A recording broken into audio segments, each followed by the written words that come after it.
你並唔需要愛自己。係咪好震驚呢？呢一個答案。身心靈之愛自己。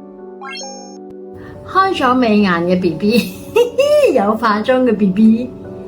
好啦，咁其實今日要錄嘅呢，就係同大家講關於你是否需要愛自己。咁愛自己呢一個話題呢，就睇下在乎於你要聽小學嘅答案、中學嘅答案，定係大學嘅答案。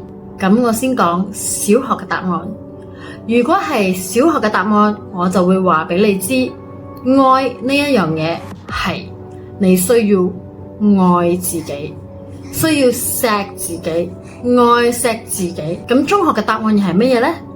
如果係中學嘅答案，我就會話俾你知，你需要給予愛，俾出去愛，俾你身邊所有嘅人，俾呢個空間。咁咧呢個愛咧就會流動，就會好似 butterfly effect 咁翻到去你嘅身上。咁如果係大學嘅答案，又係啲乜嘢呢？大學嘅答案我會話俾你知，你並唔需要愛自己。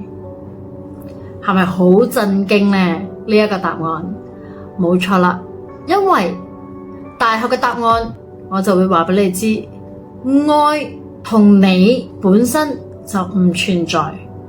既然你唔存在，又何來愛自己呢？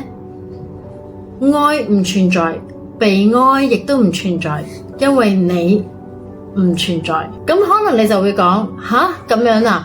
咁如果我去到大學嘅 level 嘅話，我根據你大學嘅答案，我係咪可以自殘自己先？如果你真係去到呢一個大學嘅程度嘅話呢，你就會明白何為唔需要愛自己，何為愛同被愛不存在，何為你是不存在。所以當你真係去到呢一個大學嘅 level 嘅時候，你亦都唔會自殘你自己，但係你會明白到點解你已經唔需要去愛自己，因為呢啲嘢通通都不存在。